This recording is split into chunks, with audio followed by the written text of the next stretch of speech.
Hi there! In this video we're going to be working on a P-base and we're going to be doing the wiring on the control plate. The control plate we're using is this Telecaster style or 50s style, so you've just got the volume and the tone.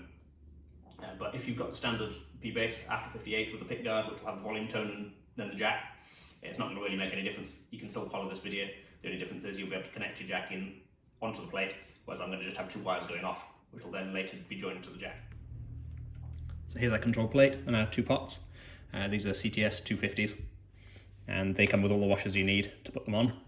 You've got the lock washer here which goes on the pot like this.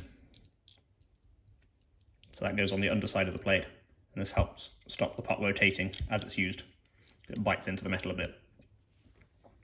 And then we've got our dress washer which goes on top. And then the nut which goes on top of that.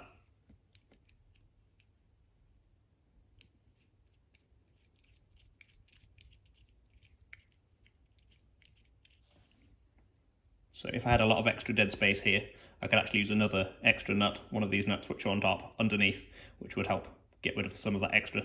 But there's not actually very much here, so that's fine. We don't need to use an extra one. And now we're going to tighten them up.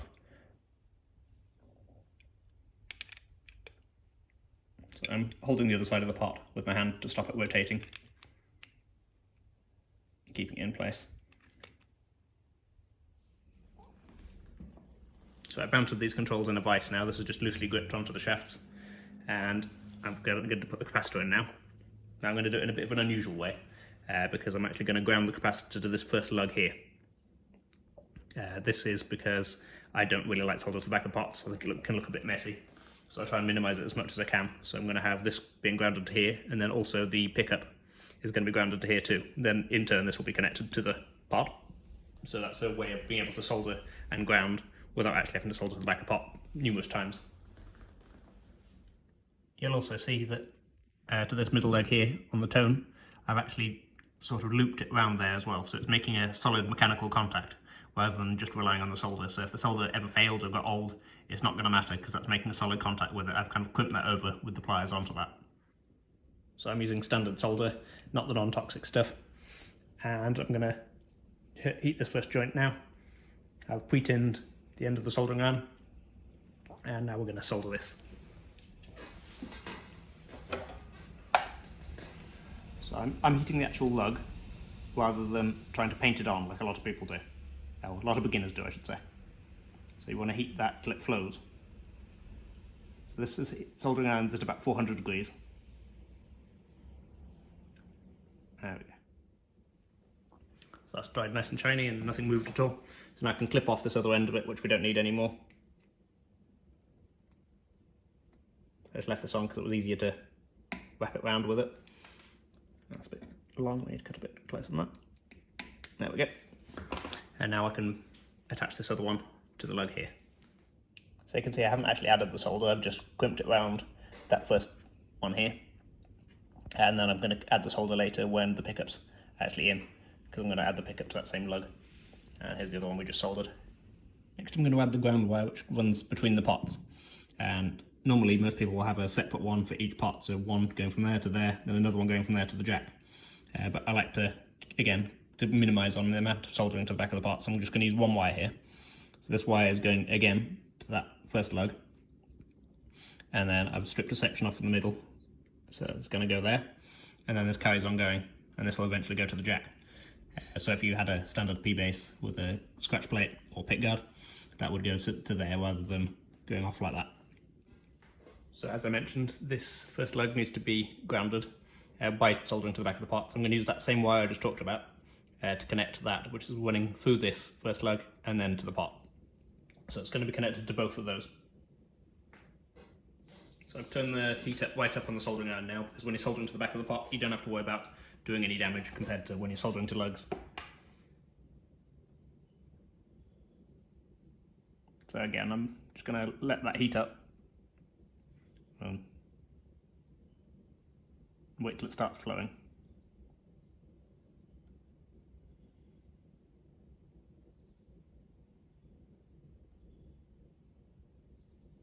So you can see that they won't just start melting onto it then. It just starts flowing. Now we're going to do the same by soldering this bit, this strip section, to the pot here.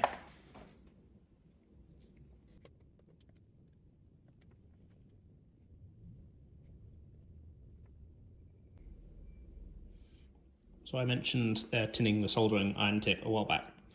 It's also a good idea to tin any wires you're using. So to do that, we're going to strip off however much we need off this. It's the wire strippers. So like that. And I'm going to twist that to keep all the strands together.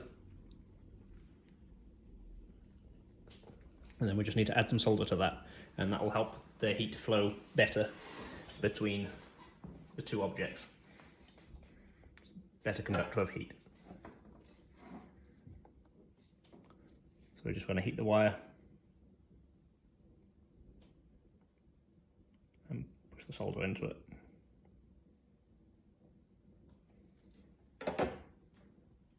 So now you can see the wire actually has solder on it. And this is going to go, it's actually going to be our jack wire, the hot jack. So this is going to go to this middle lug here.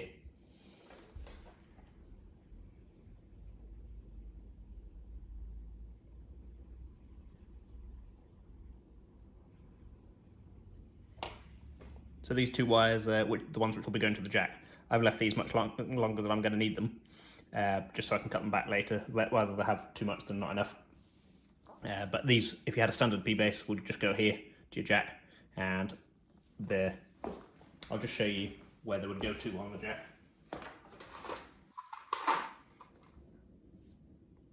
So this is the jack here, and you can see this bit is actually connected to the metal. See, that lug there is connected to the metal here.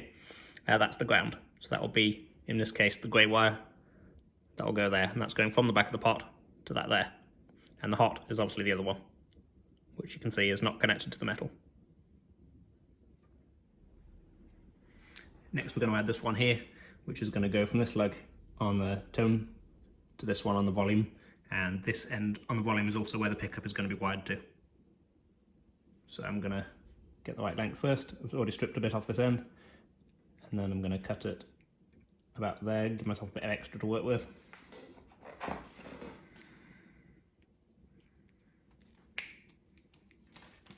And then strip the end off.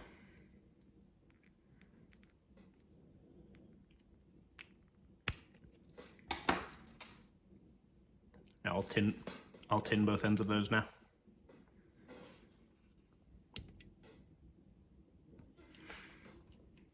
So I've bent this one round to make a mechanical connection again, and this one I'm actually going to leave as it is for now, because this is where the pickup's going to go. So that's going to stay there until the pickup's ready to go in. And then I'll add the solder to hold them both in place.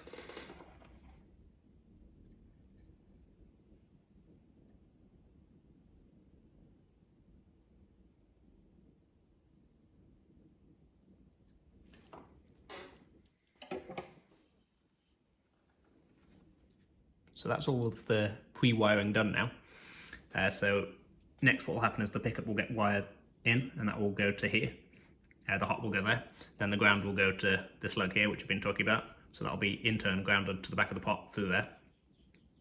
And then also it will need the bridge ground, which will go to the back of the pot, and that'll go to this one. But otherwise this one's done now. There's a quick look at the finished item. As you can see, there's no solder on this here, or that's there yet. That's going to be added when I've added the pickups. That's it for this one. I'll make sure I put up a video of the finished base once it's done, so you get to hear what it sounds like. So you better subscribe for that. Thank you very much for watching, and I'll see you again soon.